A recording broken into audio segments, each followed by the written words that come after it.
on YouTube. Okay, that's going to be readjusted. Bam. Woo! It's the kid. Uh, you know how we get down.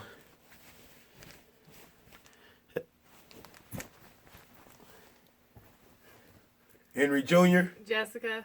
And we happily married. Oh, we off pause. Let's get it.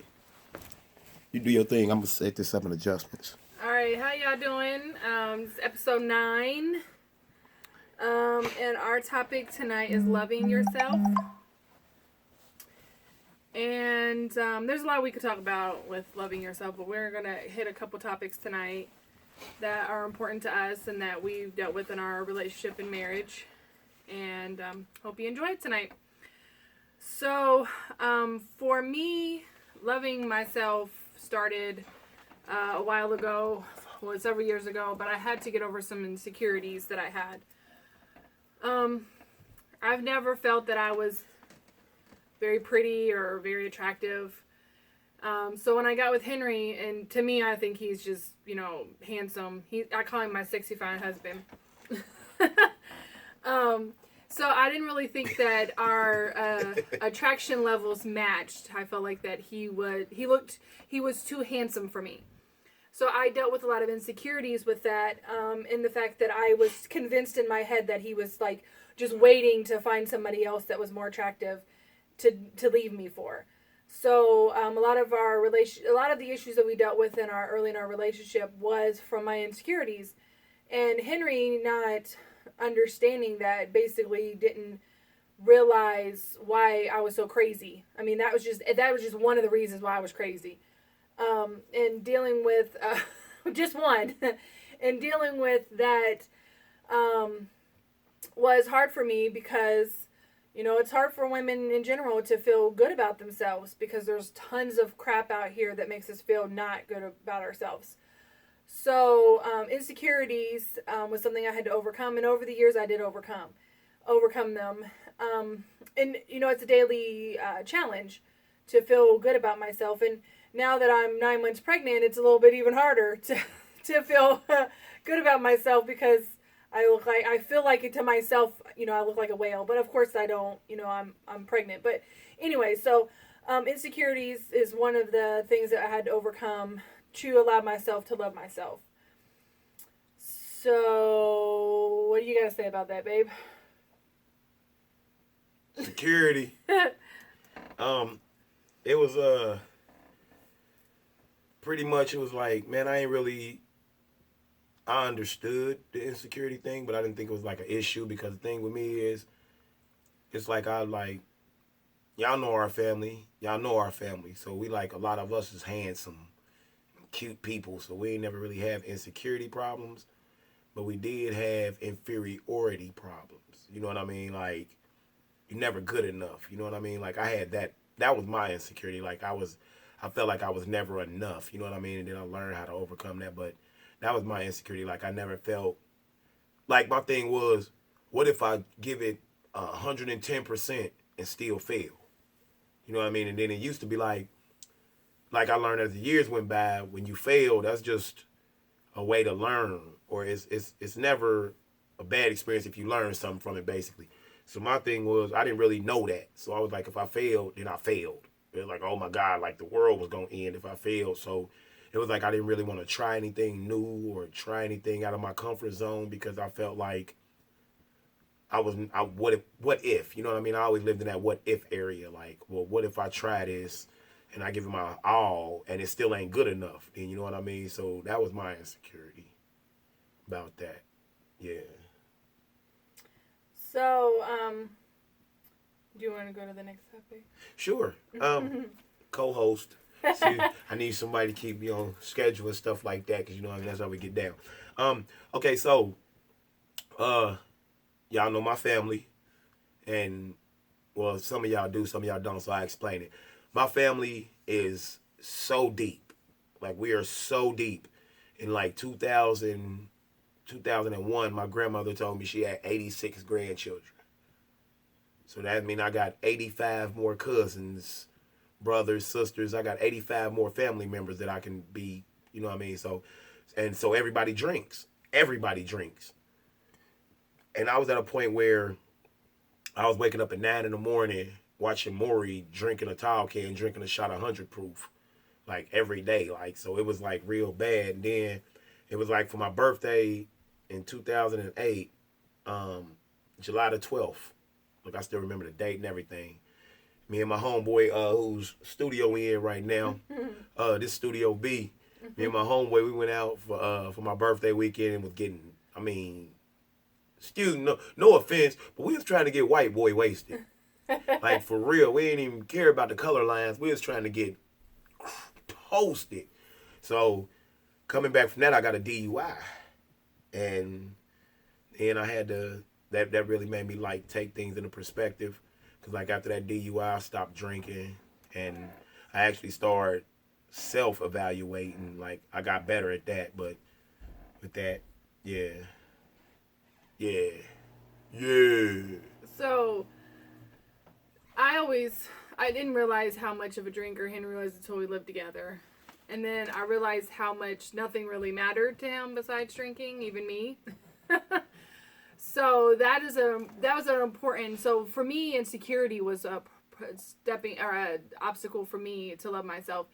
And Henry getting to a point where he was comfortable with making decisions, even if there was a failure to come, was one thing that he tried to drown out by drinking.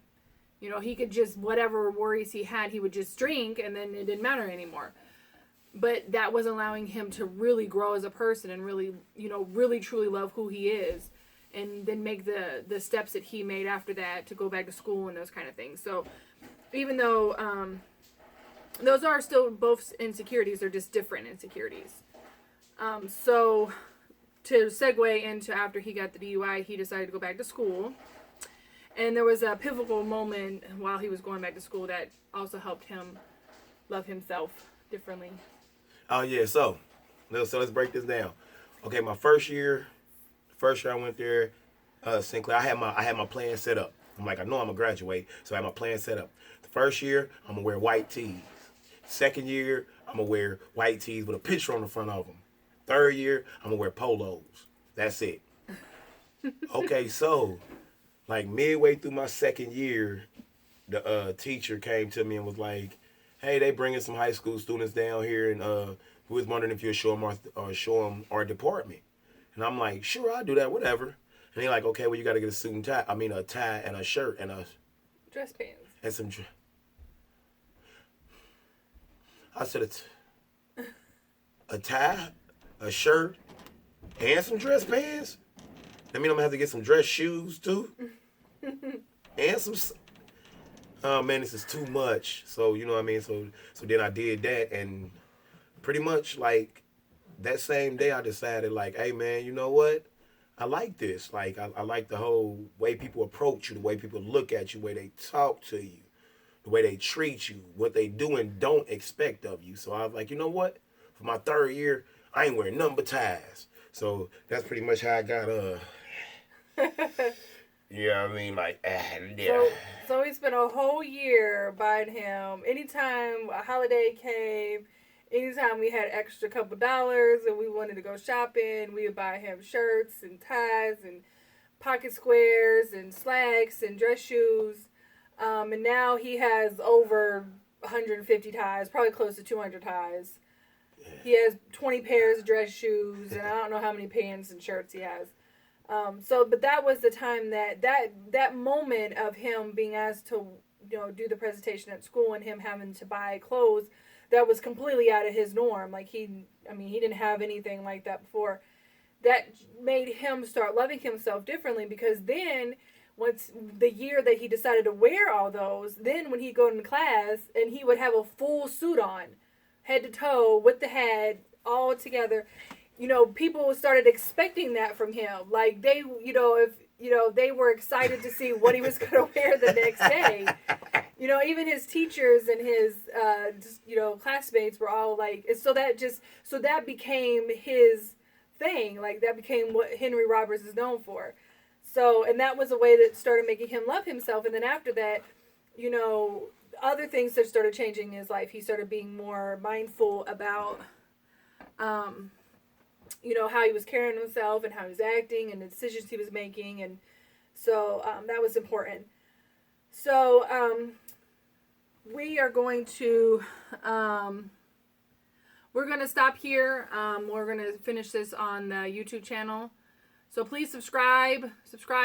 All you have to do is type in Happily Married TV, and when it pops up, you hit the little subscribe button. That's all you have to do. It takes like 30 seconds. And then when we post new videos, you'll know that we're posting new videos. Please subscribe. Share the video. Comment on the videos on Facebook. You can send comments and questions to happilymarriedtv@gmail.com. We got like 5 minutes. All right, so, I don't know what you want to talk about. We can talk about anything for 5 minutes. So, just let's shout out a couple people. Joe Dixon Photography. And Joe Dixon Photography at gmail.com. Again, I'm still working on my project. Like I said, it's probably not going to be up and running until after I have my daughter, which is in like 2 weeks. So if you know of anyone that is a business owner of any sorts and would like to have a interactive advertisement done with me, email me at momentumwithj@gmail.com, or you can comment on this post with their business name or tag them if they're on Facebook, and then I'll get with them with more details. We'll be doing a sample of what I'm going to be working on soon, but like I said, it probably won't be until after we have Queen. But so yeah, that's about it. We'll be moving over to YouTube here. So to finish this episode. Yeah, till then, wait, what you gonna say? I would say, and also if you come across any topics throughout your day, just comment on the Happily Married TV group page. Just send us your ideas. You could also message Henry and I on YouTube or on Facebook with any ideas or questions or anything. Comments, stuff you want to get covered more in depth. Like, okay, say we talking about money and you want to know like the saving aspect versus the spending aspect of it. Then you know what I mean. Then you'd be like, okay, well, talk more about saving, because I mean, you know what I mean. We got to the habit where we can pretty much talk about anything, like, because I'm a free thinker and so is she. So really, there's no topic or subject that offends me anyway. Mm-hmm. We could talk about race. We could talk about homosexuality. We could talk about transgender. We could talk about vaccines. We could talk whatever y'all want to talk about. We can talk about, man. Because I mean, it's not gonna offend us. We just want you to be open-minded about it. Don't believe everything you hear, man. Just research for yourself and find out if there's some truth to it. Like, don't be sheep, man. Like, that's what we trying to get people to not be sheep. Like, question stuff and figure out what works and what doesn't work. Whatever don't work, throw it out, man. Don't even worry about it, and don't take life so personal. Like, relax a little bit, breathe, have fun. But other than that, we about to go to this YouTube thing. Facebook Live, Mr. Maine, thank you for joining us. Pretty much that's it, man. We off pause over here. That's good? Yep. That's good. All right. This is Happily Married TV. I just fuck with y'all. I know.